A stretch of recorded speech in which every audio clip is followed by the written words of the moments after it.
ஆண்டவராகிய இயேசுவின் இனிய நாமம் மைமைப்படுவதாக. ஒரு பெரிய எழுப்புதல் வர வேண்டுமானால் தேவனுடைய ஊழியர்களோ விசுவாசிகளோ நம்முடைய ஆவிக்குரிய ஐம்புலன்களும் வெகு விரைவாக அது செயல்பட வேண்டும். ஆவிக்குரிய விதத்தில் ஐம்புலன்களும் செயல்பட்டால் ஆண்டவருடைய பெரிய காரியங்களை நாம் காண்போம்.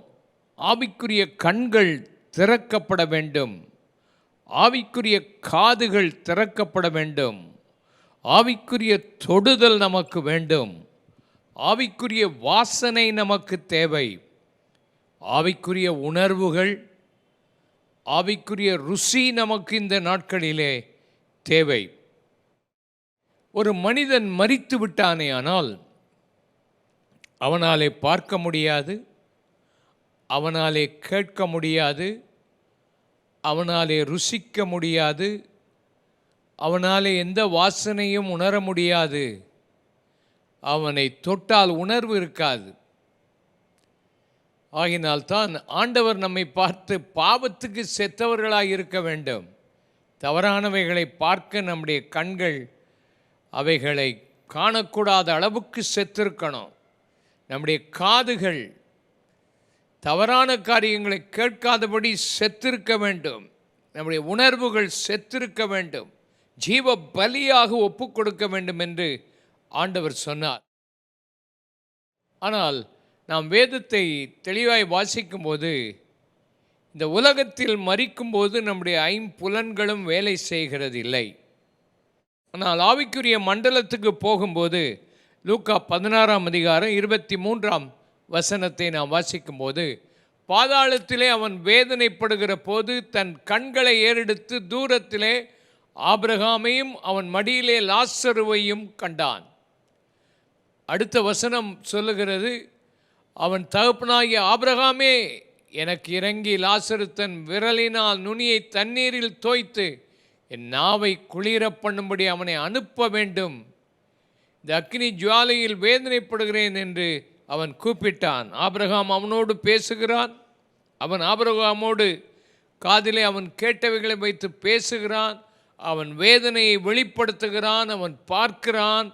பலவிதமான காரியங்கள். மறுபடியும் மரித்த பின்பு மனிதன் நரகத்துக்கோ மோட்சத்துக்கோ போனால் அந்த புலன்கள் மறுபடியும் கிரியை செய்கிறதை பார்க்கிறான்.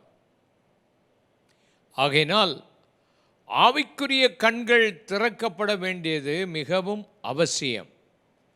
ஆவிக்குரிய காதுகள் கேட்கப்பட வேண்டும். ஆவிக்குரிய தொடுதல் வாழ்க்கையில் இருக்க வேண்டும். எழுப்புதலுக்காக ஜெபிக்கும்போது, இந்த நாட்களிலே உபவாசித்து ஜெபிக்கும்போது ஆண்டவர் எப்படியாயினும் பெரிய காரியங்களை நம்முடைய மத்தியில் செய்ய வேண்டும். 1 யோவான் 1ஆம் அதிகாரம் 1ஆம் வசனத்தை நாம் வாசிக்கும்போது, ஆதி முதல் இருந்தது, நாங்கள் கேட்டது, கண்களினால் கண்டது, நாங்கள் நோக்கி பார்த்தது, எங்கள் கைகளினால் தொட்டதுமாயிருக்கிற ஜீவ வார்த்தையை குறித்து உங்களுக்கு அறிவிக்கிறோம். இயேசு கிறிஸ்துவை அந்த நாட்களில் இயேசு உயிரோடு இருந்தபோது அவர் என்ன சொன்னாரோ அதை கேட்டார்கள். அவர் என்ன செய்தாரோ அதை பார்த்தார்கள். அவரை உணர்ந்தார்கள். அவரோடு ஐக்கியம் கொண்டிருந்தார்கள். இப்பொழுது இயேசு நம்மை விட்டு அவர் பிதாவினிடத்துக்கு போய்விட்டார். பிதாவினிடத்துக்கு அவர் போன போது அவர் சொன்னார், என் சமாதானத்தை உங்களுக்கு வைத்து போகிறேன், உங்கள் இருதயம் கலங்காமல் பயப்படாமல் இருப்பதாக. உலகம் கொடுக்கிற சமாதானம் அல்ல, என் சமாதானத்தை வைத்து போகிறேன் சொன்னார். நான் என் பிதாவினிடத்துக்கு போகிறேன், ஒரு உண்மையை சொல்லுகிறேன், நான் போவேனே ஆனால் ஆவியானவராகிய தேற்றவாளனை உங்களிடத்துக்கு அனுப்புவேன். அவர் பாவத்தை குறித்து, நீதியை குறித்து, நியாய தீர்ப்பை குறித்து கண்டித்து உணர்த்துவார். கொஞ்ச காலம் நான் என் பிதாவினிடத்துக்கு போகிறேன். இந்த உலகத்திலே நீங்கள் துக்கப்படுவீர்கள், உலகம் சந்தோஷப்படும். ஆனால் உங்களுக்கு உபத்திரவங்கள் வரலாம். ஆனால் சீக்கிரத்தில் உங்கள் துக்கமெல்லாம் சந்தோஷமாக மாறும் என்று இயேசு சொன்னாரே. ஆவிக்குரிய வாழ்க்கையில் இயேசுவோடு கூட நாம் நடக்க அவருடைய ஆவியானவர் நமக்கு உதவி செய்து அவருடைய சமாதானம் நமக்குள்ளே ஆழமாய் இருந்து கிரியை செய்யத்தான் இந்த நாட்களில் ஆவிக்குரிய வட்டாரத்திலே இயேசு நம்மோடு கூட இல்லாவிட்டாலும் அவரோடு பேச முடியும், அவர் நம்மோடு பேச முடியும், அவரை உணர முடியும், அவர் கொடுக்கிற ஆசீர்வாதங்களை பெற்றுக்கொள்ள முடியும். அவருக்குள்ளே நாம் எல்லாவற்றிலும் அவரை, நம்முடைய கண்கள், ஆவிக்குரிய கண்கள் அவரை காணும். அதனாலே இந்த நாட்களில் ஏதோ வெறுமையாக ஏதோ ஒரு சடங்குக்காக, மத சடங்குக்காக ஜெபத்தை பண்ணுவது, ஒரு வேதத்தை வாசிப்பது, ஒரு ஆலயத்துக்கு போவது வருவது என்று எந்த உணர்வில்லாமல் ஆவிக்குரிய நிலைமையில் செத்திருக்காதபடி ஆவிக்குரிய ஐம்புலன்களும் உயிரடைந்து இன்றைக்கு அந்த எழுப்புதலை காண ஆண்டவர் நமக்கு உதவி செய்வாராக. யோவான் 3ஆம் அதிகாரம் 3ஆம் வசனத்தை நாம் பார்க்கும்போது இயேசு அவனுக்கு பிரயத்தனமா, ஒருவன் மறுபடியும் பிறவாவிட்டால் தேவனுடைய ராஜ்யத்தை காண மாட்டான் என்று மெய்யாகவே உனக்கு சொல்லுகிறேன். ஆவிக்குரிய கண்கள் திறக்கப்படுவதற்கு நம்முடைய வாழ்க்கையில் முதலாவது மறுபடியும் பிறந்த அனுபவம் இருக்கணும். அது ஆழமான அனுபவமாக இருக்கணும். அது ஒரு சரியான மாற்றத்தை உனக்கு கொண்டு வந்திருக்கணும். சிலரை பார்த்தா நீங்கள் ரட்சிக்கப்பட்டிருக்கீங்களா என்று கேட்டால் சொல்லுவாங்க, ரட்சிக்கப்பட்ட மாதிரி இருக்குது அப்படின்னு சொல்கிறத பார்க்குறோம். ரட்சிப்பின் அனுபவம் ஒரு வித்தியாசமான அனுபவம். என் வாழ்க்கையில் அதை நான் அனுபவித்திருக்கிறேன். நான் ரட்சிக்கப்பட்ட உடனேயே என் வாழ்க்கையில் இருந்த பாவ பாரம் என்னை விட்டு கடந்து போனதையும், என்னில் இருந்த மன அழுத்தங்கள், வேதனைகள், பயங்கள் எல்லாம் என்னை விட்டு ஓடி போனதையும், ஒரு தெளிவான ஒரு வாழ்க்கையை காண முடிந்தது. பழைய பாவங்களெல்லாம் எங்கே போனது, எப்படி போனது என்று தெரியாது.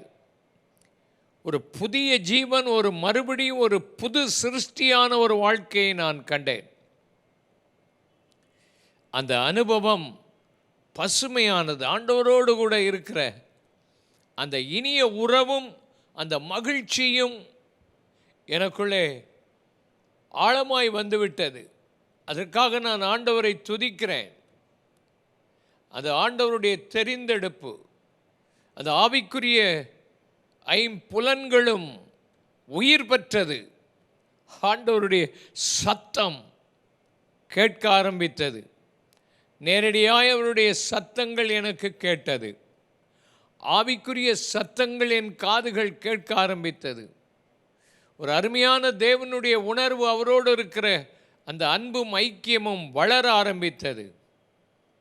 ஆண்டவருடைய ஊழியத்திலே ஆண்டவருடைய அறிவின் வாசனையை நுகர முடிந்தது. வாழ்க்கையில் ஒரு பெரிய மாற்றம். அதுதான் எழுப்புதலின் காலத்தில், இந்த நாட்களில் ஆண்டவர் செய்ய போகிற ஆச்சரியமான ஒரு எழுப்புதலில் மக்கள் எல்லாரும் ஆண்டவரோடு கூட இணைந்து ஆவிக்குரிய வாழ்க்கையில் ஒரு மாற்றத்தை கொண்டு வருவதை பார்ப்போம். இந்த நாட்களில் ஒரு மாற்றம் தேவை. எழுப்புதலின் காலத்தில் ஒரு மாற்றம் தேவை. அதற்காகத்தான் ஜெபம் நடந்து கொண்டிருக்கிறது. அதற்காகத்தான் இந்த செய்தி உங்கள் மத்தியில் வருகிறது. இந்த நாட்களில் சிலர் ரட்சிக்கப்பட்டால் அந்த ரட்சிப்பிலே மாற்றம் தெரிகிறதில்லை. ஞானஸ்நானம் எடுத்தால் மாற்றம் தெரிகிறதில்லை. அபிஷேகம் பெற்றேன் என்று சொன்னால் மாற்றம் தெரிகிறதில்லை. அதில் ஒரு உணர்வற்ற நிலைமையில் இருக்கிறதை காண முடிகிறது. இந்த வெறுமையான இந்த ஆவிக்குரிய வாழ்க்கையை, வெதுவெதுப்பான வாழ்க்கையை கர்த்தர் மாற்றி அமைத்து ஆவிக்குரிய கண்கள் திறக்கப்படணும். தேவனுடைய ராஜ்யத்தை நீ காண வேண்டும். சிலருடைய வாழ்க்கையில் அவர்கள் கண்டதை பார்க்கிறோம். யோவான் 10:27 வாசித்தால், என் ஆடுகள் என் சத்தத்துக்கு செவி கொடுக்கிறது, நான் அவைகளை அறிந்திருக்கிறேன், அவைகள் எனக்கு பின் செல்கிறது. சத்தம் கேட்கிறது ஆடுகள். மேய்ப்பன் கூப்பிட்டால் ஆடுகளை பேர் சொல்லி கூப்பிடுகிறான். அந்த ஆடுகள் அந்த மேய்ப்பனுக்கு அந்த சத்தத்தை கேட்டு செவி கொடுக்கிறது என்று வேதத்திலே நாம் வாசிக்கிறோம். அதனால் நம்முடைய காதுகள் மேய்ப்பனுடைய சத்தத்துக்கு அழகாய் திறந்திருக்க வேண்டும். அதனால்தான் வேதத்தில் சொல்லியிருக்கிறது, மத்தேயு 13:14-15 வாசிக்கும்போது, அவர்கள் கண்டும் காணாதவர்களாகவும் கேட்டும் கேளாதவர்களாகவும் உணர்ந்து கொள்ளாதவர்களாயும் இருக்கிறபடினால் ஓமைகளாக அவர்களோடு கூட பேசுகிறேன். ஏசாயாவின் தீர்க்க தரிசனம் அவர்களிடத்தில் நிறைவேறுகிறது. அதாவது, காதார கேட்டு உணராதிருப்பீர்கள், கண்ணார கண்டும் அறியாதிருப்பீர்கள். இந்த ஜனங்கள் கண்களினால் காணாமல், காதுகளினால் கேளாமல், இருதயத்தினால் உணர்ந்து மனம் திரும்பாமல் நான் அவர்களை ஆரோக்கியமாக்காமல் இருக்கும்படியாக அவர்கள் இருதயம் கொழுத்திருக்கிறது. காதால் மந்தமாய் கேட்டு தங்கள் கண்களை மூடிக்கொள்கிறார்கள். இருதயம் கொழுத்திருக்கிறது.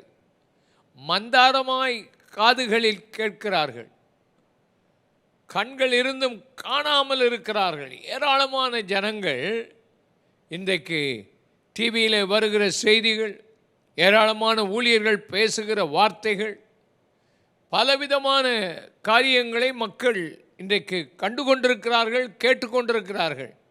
ஆனால் இருதயம் கொழுத்திருக்கிறதுனாலும், காது ஆவிக்குரிய காரியங்கள் மந்தமாயிருக்கிறதுனாலும், உணர்வற்ற ஜனமாயிருக்கிறதுனாலும், இருதயம் கடினப்பட்டிருக்கிறதுனாலும் ஆவிக்குரிய வாழ்க்கையில் ஒரு மாற்றமே இல்லாமல் இருக்கிறதை காண்கிறோம்.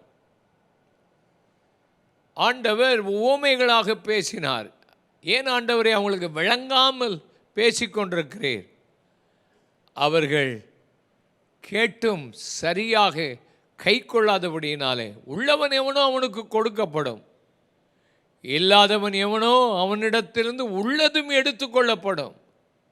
அதனாலே ஆண்டவருடைய வார்த்தையை கேட்கும்போது அது நல்ல நிலத்தில் விழுந்த விதையைப் போல உணர்வோடு கேட்டு மாற்றமடைந்தால்தான் வாழ்க்கையில் வித்தியாசம் வரும். போன வாரத்துக்கு முந்தின வாரத்தில் ஆண்டவருடைய வார்த்தையை சில மக்கள் கேட்டார்கள். அந்த வார்த்தையை நான் கொடுக்கும்போதே ஒரு நல்ல அனுபவமாக இருந்தது. ஆவியானவர் அவர்களோடு கூட இடைப்பட்டு பேசினார். மக்கள் என்ன தேவைகளோடு வந்திருக்கிறார்கள், என்ன பிரச்சனைகளோடு கூட வந்திருக்கிறார்களோ அதற்கேற்ற விதத்தில் ஆவியானவர் அவர்களோடு இடைப்பட்டார். புதிதாக முதல் முறையாக ஆண்டவருடைய வார்த்தையை கேட்க வந்திருந்தார்கள். சில குடும்பங்களை சந்தித்து அவர்களோடு திரும்ப பேசின போது அவர் சொன்னார்கள், நாங்கள் எந்த தேவையோடு வந்திருந்தோமோ, எந்த பிரச்சனையோடு கூட வந்திருந்தோமோ அதை நாங்கள் கேட்டபோது எங்களுக்குள்ள சமாதானம் வந்தது, எங்களுக்குள்ளே ஒரு மாற்றம் வந்தது. அதனால் ஒரு வீடுகளுக்கு போய் தங்களுக்கு இருந்த மற்ற எல்லாவற்றையும் தூக்கி எறிந்துவிட்டு அவர்கள் வந்து ஆண்டவரை முழுமையாக ஏற்றுக்கொண்டு ஞானஸ்நானம் பெற்று சாட்சியோடு வாழுகிறதை பார்க்கிறோம். ஆவியானவர் ஒரு பலத்த காரியத்தை செய்து கொண்டிருக்கிறார். இப்படிப்பட்ட காரியங்களை மக்கள் செய்யும்போது, உணரும்போது, கேட்கும்போது, அறியும்போது தான் வாழ்க்கையிலே மாற்றம் வருகிறதை பார்க்கிறோம். இயேசு பிதாவின் சத்தத்தை கேட்டார். பிதா அவர் மேல் பிரியமாக இருந்தபடினால் தான் செய்கிற எல்லாவற்றையும் அவருக்கு காண்பித்தார், அவரோடு பேசினார். அவர் எதை கேட்டாரோ, எதை பார்த்தாரோ அதே அன்றி வேறொன்றையும் தாமாய் அவர் செய்யவில்லை. அதே போலதான் ஆண்டவர் என்ன பேசுகிறார், ஆண்டவர் என்ன செய்ய சொல்லுகிறார், ஆண்டவர் எதை நமக்கு காண்பிக்கிறார், அதை செய்ய ஒப்பு கொடுப்போமே ஆனால் எழுப்புதல் வரும். இந்த நாட்களில் ஜெபம் பண்ணி கொண்டிருக்கிற உங்கள் வாழ்க்கையில் ஆண்டவர் இப்படிப்பட்ட ஒரு மாற்றத்தை தந்து ஒரு எழுப்புதலை ஆண்டவர் தருவாராக. ஆண்டவருடைய கிருபை உங்கள் வாழ்க்கையை மாற்றி அமைப்பதாக. ஆபிரகாம், அவனை பார்த்து ஆண்டவர் சொன்னார், ஆபிரகாமே, நீ இதுவரைக்கும் உன் கண்கள் எதையெல்லாமோ பார்த்துருக்குது, ஆனால் இப்போ நான் சொல்கிறேன், உன் கண்களை நீ ஏறெடுத்து பார் என்று சொல்கிறார். ஆதியாகமம் 13, 14, 15 வாசிக்கும்போது, லோத்து ஆபிரகாமை விட்டு பிரிந்த பின்பு கர்த்தர் ஆபிரகாமை நோக்கி, உன் கண்களை ஏறெடுத்து நீ இருக்கிற இடத்திலிருந்து வடக்கையும் தெற்கையும் கிழக்கையும் நோக்கி பார். பார்க்கிற இந்த பூமி முழுவதும் நான் உனக்கும் உன் சந்ததிக்கும் என்றைக்கு இருக்கும்படி கொடுப்பேன் என்று சொல்லியிருக்கிறது. லோத்து பிரிந்த உடனே ஆபிரகாமினுடைய கண்கள் திறக்கப்படுகிறது. ஆண்டவர் அவனுக்கு கொடுத்த அந்த பூமியை அவன் கண்கள் பார்க்கிறது.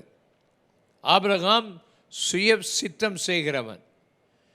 தன் சொந்த இச்சைகளையும் தன் கண் பார்க்கிறதையும் அவன் விரும்புகிறவன். லோத்து என்றாலே அர்த்தம் முகமூடிக்காரன். அவனுக்கு தெளிவு இல்லை அவன் கண்களில். ஆனால் ஆபிரகாம் கண்களை ஏறெடுத்து ஆண்டவர் பார்க்க சொன்னபோது தேவன் அவனுக்கு நியமித்திருந்த அத்தனை ஆசீர்வாதங்களையும் தேசத்தையும் அவன் கண்களால் காண முடிந்தது. இன்றைக்கு உனக்காக ஆண்டவர் வைத்திருக்கிற பூமிகள், உனக்காக ஆண்டவர் வைத்திருக்கிற ஆவிக்குரிய ஆசீர்வாதங்களை விசுவாச கண்களினாலே நீ பார்ப்பது மாத்திரமல்ல, அதில் நீ நடக்கும்போது, அதை தொட்டு உணரும்போது அது உனக்கு சொந்தமாகும். உனக்கு மாத்திரமல்ல, உன் சந்ததியை கர்த்தர் ஆசீர்வதிப்பார். இன்றைக்கு ஆண்டவர் ஒரு பெரிய மாற்றத்தை தர உன் ஆவிக்குரிய கண்கள் ஆண்டவர் சொல்லும்போது பார்க்கணும். உன் இஷ்டம் போல, ஆண்டவர் சொல்லாமல் இஷ்டம் போல அடுத்தவன் வீட்டெல்லாம் போய் தொட்டு ஆண்டவர் எனக்கு தருவார்னு சொல்லாத. அடுத்தவன் கார் மேலே கை வச்சு காரை தாருன்னு கேட்காத. ஆண்டவர் உனக்கு தருகிறதை உணர்த்துவார். எனக்கு வீடு இல்லாமல் ஆலயத்து சபைக்கு ஒரு இடமில்லாமல் அலைந்து திரிந்தேன். ஒரு வாரம் அலைந்து திரிந்தேன். ஒன்றும் கிடைக்கல, ஒருத்தரும் ஏற்றுக்கொள்ளவில்லை. தனிமையாக இந்த சென்னை பட்டணத்தில் அலைந்து கொண்டிருந்தேன். ஒரு தெருவில் நான் போயிட்டுருக்கும்போது ஒரு இடத்தை பார்த்த உடனே ஆவியானவர் சொன்னார், இதைத்தான்ப்பா உனக்கு கொடுக்க போகிறேன். ஒரு வாரம் அலைஞ்சிட்டா, இதைத்தான் நீ பார். பார்க்குறது மாத்திரமல்ல, நீ போய் தொட்டு ஜெபம் பண்ணு. கோட்டையெல்லாம் இடிஞ்சு முள்ளாக இருந்துச்சு, உள்ளே போக முடியல. கோட்டையை தாண்டி விழுந்து விசுவாசத்தோடு போய் பார்த்து தொட்டு ஜெபம் பண்ணேன். அந்த வீட்டுக்காரர் எங்கே இருக்காருன்னே தெரியலை. 18 கிலோமீட்டர் தூரத்தில் இருந்தார். போய் ராத்திரி 11 மணிக்கு அவர் வீட்டை தட்டினேன். அவர் யாருன்னு கேட்டார். இந்த மாதிரி வந்திருக்கிறேன். எந்த சபைன்னு கேட்டார். Assemblies of God. அப்பா, அசம்பிளிஸ் ஆஃப் காடுக்கும் எனக்கு ஒத்தே வராது அப்படின்னு சொன்னார். ஆனால் கொஞ்சம் நேரம் உட்காந்து பேசின உடனே சொன்னார், போ, நீ அந்த வீட்டை எடுத்துக்க, சபை ஆரம்பின்னு சொல்லி அனுப்புனார். அருமையானவர்களே, கர்த்தரால் முடியாது ஒன்றுமே இல்லை. அவர் உன் கூட இருப்பாருன்னா நீ பார்க்கறது, நீ தொடுறது, ஆவிக்குரிய விஷயத்தில் ஆண்டவர் மாற்றி அமைப்பார். இதைத்தான் உங்கள் வாழ்க்கையில் இந்த வித்தியாசமான காரியங்களை கொண்டு வர்றதுக்கு ஆண்டவர் பார்க்குறார். ஆபிரகாம் சொன்னான், கர்த்தருடைய பர்வதத்தில் பார்த்து கொள்ளப்படும். அவன் கண்களை ஏறெடுத்து பார்த்தபோது ஒரு ஆட்டுக்குட்டியை பார்க்குறான். பாருங்கள், தன் சொந்த மகனை பலியிட போன போது விசுவாசத்தோடு போகிறான், அந்த பார்வையோடு போகிறான். கர்த்தருடைய பர்வதத்தில் பார்த்து கொள்ளப்படும் யெகோவா ஈரே. அங்கே போன போது அந்த ஆட்டுக்குட்டி எங்கேருந்து வந்தது தெரில, அவனுடைய ஆவிக்குரிய கண்களினாலே கண்டு அந்த ஆட்டுக்குட்டியை தன் மகனுக்கு பதிலாக பலியிட்டான். அதுதான் ஆண்டவராக இயேசு கிறிஸ்து நமக்கு பதிலாக அவர் பலியானதின் அர்த்தத்தை நாம் இங்கே பார்க்குறோம். ஆவிக்குரிய கண்களை அங்கே தான் நம்ம பார்க்குறோம். எலியா எலிசாவை பார்த்து சொன்னார், உனக்கு என்ன வேணும்? ரெட்டிப்பான வரம் வேணும். அரிதான காரியத்தை நீ கேட்டாய், ஆனால் நான் எடுத்துக்கொள்ளப்படுவதை நீ பார்ப்பாயானால் அது உனக்கு கிடைக்கும். அதனால் எலிசா எலியாவை விடவே இல்லை. எங்கே போனாலும், எத்தனை மைல் போனாலும் நடந்து போய் கடைசியில் அக்கினி ரதங்களும் குதிரைகளும் வந்து அவர்களை பிரிக்கிற சமயத்திலும் அவரை நோக்கி கூப்பிட்டான். இஸ்ரவேலுக்கு ரதமும் குதிரையுமானவரே என்று கதறி கூப்பிட்டான். அவருடைய சால்வை விழுந்தது. இரட்டிப்பான வரம் அவனுக்கு கிடைத்தது. அப்பொழுது மற்ற தீர்க்கதரிசியின் புத்திரர்களெல்லாம் சொன்னார்கள், எலியாவின் தேவன் ஆவி இவரோடு கூட இருக்கிறது என்று சொல்லி பணிந்து கொண்டார்கள் அவரையும்.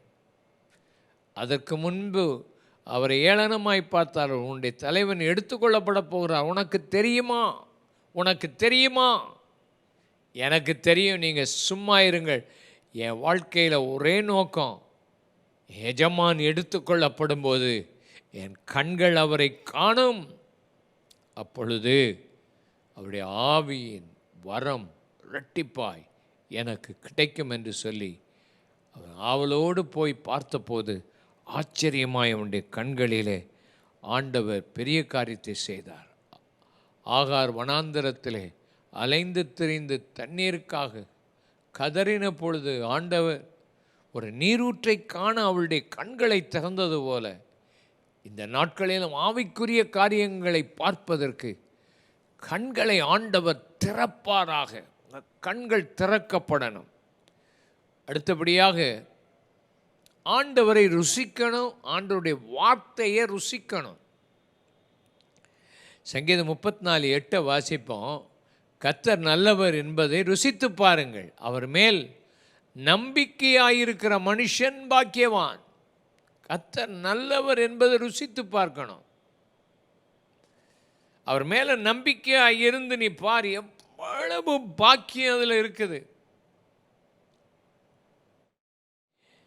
இந்த ஆண்டவர் நல்லவர். என் வாழ்க்கையில் அவரை ருசித்தேன். 20 ஆண்டு காலம் அவரை பற்றி நான் படித்திருக்கிறேன், பைபிள் வாசித்திருக்கிறேன், ஆனால் ருசித்து பார்த்ததில்லை. ஒரு நாள் ஆண்டவர் தம்மை எனக்கு வெளிப்படுத்தின போது அவரை ருசித்து பார்த்தேன். அவர் எவ்வளவு நல்லவர், அவர் எவ்வளவு நல்லவர், அவர் எவ்வளவு இனிமையானவர், அவர் எவ்வளவு அழகானவர், அவர் எவ்வளவு உண்மையுள்ளவர், அவர் எவ்வளவு பரிசுத்தர். தீர்க்க தரிசன புஸ்தகத்தில் அவரை குறித்து எழுதப்பட்டவைகளெல்லாம் உண்மையாய் நிறைவேறி கொண்டு வருகிறது. அவர் நல்லவர் என்பதை ருசிக்கணும். ஏதோ ஜெபம் பண்ணுறோம், எங்கேயோ இருக்கிறா, எப்படியோ இருக்காங்கல்ல, வாழ்க்கையில் அவரை அனுபவிக்கணும். அவர் உன்னோடு கூட இருக்கிறார். அவர் உன்னை கைவிடாதவர் என்பதை நீ புரிந்திருக்கணும். அவர் எத்தனை நல்லவர் என்பதை ருசித்துப்பார். அவருடைய வார்த்தையை ருசிக்கணும். எசேக்கியேல் 3:1-3 வாசித்தால், என்னை நோக்கி மனுபுத்திரனே, காண்கிறதை புசி, இந்த சுருளை நீ புசித்து இஸ்ரவேல் சந்ததியை அடுத்து போய் அவர்களோடு கூட பேசு என்றார். என் வாயை திறந்தேன், அப்பொழுது அவர் சுருளை எனக்கு புசிக்க கொடுத்தார். நான் உனக்கு கொடுக்கிற இந்த சுருளை நீ வயிற்றிலே உட்கொண்டு அதனாலே உன் குடல்களை நிரப்புவாயாக. நான் அதை புசித்தேன், அது என் வாய்க்கு தேனை போல தித்திப்பாய் இருந்தது. ஆண்டவருடைய வார்த்தையை ருசிக்கணும். ஆண்டவருடைய வார்த்தை உனக்கு அப்பமாக இருக்கும். அது உன்னை பலப்படுத்தும். இந்த தேவனுடைய வார்த்தையை வாயை திறந்து புசி. அதைத்தான் நீ தீர்க்க தரிசனமாக உரைக்க முடியும். வெளிப்படுத்தின விசேஷத்தில் பத்மத்தி இருந்த யோவானுக்கு புசிக்க அந்த புஸ்தக சுருளை குடித்த போது, அவன் அதை புசித்த போது வயிற்றுக்கு கசப்பு, வாய்க்கு தேன். ஆண்டவருடைய வார்த்தையை நடைமுறையில் நாம் செயல்படுத்தும் போது கஷ்டமாக தான் இருக்கும். உன் சத்துருவை நேசி, உன்னை பற்றி கடுமையாக பேசி உன் குடும்பத்தை கெடுத்து உன்னை கெடுக்கிறதுக்கு வந்து பல காரியங்களை செய்தவனை உன்னால் நேசிக்க முடியுமா? அதெல்லாம் அனுபவத்தில் ஆண்டவர் தருவார். அதை செய்யும்போது கசப்பாக தான் இருக்கும். அவனை ஆசீர்வதி, அவனை சபிச்சிராதன்னு ஆண்டவர் சொல்லியிருக்கிறாரே. ஆசீர்வதிக்கிறதெல்லாம் கஷ்டமானதாக இருக்கும், கசப்பாக தான் இருக்கும். ஆனால் ஆசீர்வதி, நீ அதை கை கொள்ளும்போது அது உனக்கு தேனை போல இனிமையாக இருக்கும். கைகளை உயர்த்தி, ஆண்டவரே, இந்த நாட்களில் அப்படிப்பட்ட அனுபவத்தை தாருமுடைய வார்த்தைகளை ருசிக்க புசிக்க எனக்கு அனுபவத்தை தாரும். அந்த டேஸ்ட்டை உணர உதவி செய்யும். அப்படியே ஆண்டவர் உனக்கு பெரிய காரியங்களை செய்வாராக. உனக்கு உணர்வு இந்த நாட்களில் தேவை. இயேசு ஒரு பெரும்பாடுள்ள ஸ்திரீ அவரை வந்து தொட்டாள். எத்தனையோ பேர் தொட்ட போது அவருக்கு அந்த உணர்வும் இல்லை, அவரிடத்திலிருந்து வல்லமை புறப்பட்டதும் இல்லை. ஆனால் இந்த ஸ்ரீ ஆவிக்குரிய கண்களோடு, விசுவாச கண்களோடு, விசுவாச தொடுதலோடு, ஒரு எதிர்பார்ப்போடு கூட வந்து தொட்டபோது அவர் உணர்ந்தார். தன் வஸ்திரத்தை தொட்டது, ஒரு வல்லமை புறப்பட்டது. ஆவிக்குரிய தொடுதல் வாழ்க்கையில் இருக்கிறதா? அதுதான் மிக அவசியம். இந்த ஆவிக்குரிய தொடுதலை பெற்றுக்கொள். தேவன் தம்முடைய நாமத்தை மகிமைப்படுத்த ஒரு பெரிய மாற்றத்தை உன் வாழ்க்கையில் தருவாராக. வேதத்திற்கு கடைசியாக 2 கொரிந்தியர் 2ஆம் அதிகாரம் 13-14 வசனத்தை வாசிப்போம். நான் என் சகோதரனாகி தீத்துவை காணாதனாலே என் ஆவிக்குள் அமைதல் இல்லாதிருந்தது. அதனால் நான் அவரிடத்தை அனுபவித்து கொண்டு மக்கதோனியா நாட்டுக்கு புறப்பட்டு போனேன். கிறிஸ்துவுக்குள் எப்பொழுதும் எங்களை வெற்றி சிறக்க பண்ணி எல்லா இடங்களிலேயும் எங்களை கொண்டு அவரை அறிகிற அறிவின் வாசனையை வெளிப்படுத்துகிற தேவனுக்கு ஸ்தோத்திரம். கெட்டு போகிறவர்களுக்கு மரண வாசனை, ஆனால் விசுவாசிக்கிற ஜீவன் உள்ளவர்கள் அவரை காணும்போது ஜீவ வாசனை வருகிறது. ஆண்டவருடைய பிள்ளைகளே, நீங்கள் எங்கே போனாலும் ஆண்டவருடைய அறிவின் வாசனை உங்கள் மூலமாக வெளிப்படணும். எந்த இடத்துக்கு போனாலும் அவருடைய வாசனை வீச வேண்டும். கெட்டுப்போகிற மனிதர்களுக்கு மரண வாசனை, கிறிஸ்துவில் எப்பொழுதும் வெற்றி சிறக்கிறவர்களுக்கு ஜீவ வாசனை. உன் வாழ்க்கையில் எந்த வாசனை உன் மூலமாக நடக்குது? நீ போகிற இடத்துல ஜீவன் உண்டாகுதா? உன் பேசுகிற வார்த்தையில் ஜீவனும் இருக்குது, மரணமும் இருக்குது. எத்தனையோ பேர் தப்பான வார்த்தைகளை பேசி மக்களை கொண்டுறாங்க. உன் வாழ்க்கையில் நல்ல வாசனை வீச ஆவிக்குரிய கண்கள் உனக்கு திறக்கப்பட்டு இந்த நாட்களில் நீ ஆண்டவரை பார்த்து ஒரு எழுப்புதலுக்குள் வர கர்த்தர் இன்றைக்கு ஒன்று அழைக்கிறார். ஒப்பு கொடுப்பீங்களா? ஆவிக்குரிய கண்கள்.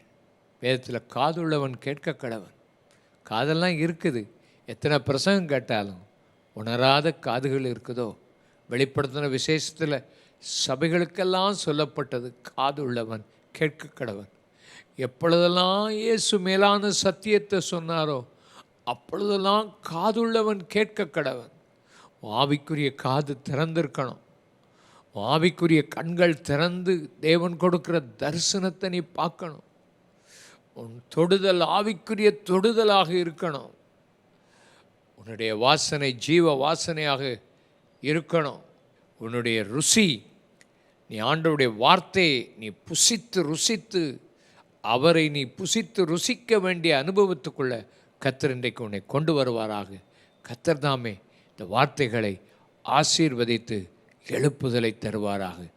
கண்களை மூடி ஜெபிப்போம். பரிசுத்த பிதாவே, எழுப்புதலின் ஆண்டுகள், எழுப்புதலின் காலங்கள், எல்லாருடைய ஆவிக்குரிய கண்கள் திறக்கப்படட்டும். எல்லாருடைய ஆவிக்குரிய காதுகள் திறக்கப்படட்டும். எல்லாருக்கும் ஆவிக்குரிய ருசி உண்டாகட்டும். ஆவிக்குரிய வாசனைகள் உண்டாகட்டும். ஆவிக்குரிய தொடுதலை நீர் கட்டளையிடும்படி ஜெபிக்கிறோம். அற்புதங்களும் அடையாளங்களும் நடக்கட்டும். இந்த வசனத்தை கேட்கிற ஒவ்வொருடைய வாழ்க்கையிலும் ஒரு பெரிய மாற்றத்தை தந்தருளும். தெய்வனே, உம்முடைய நாமத்தை மகிமைப்படுத்தும்.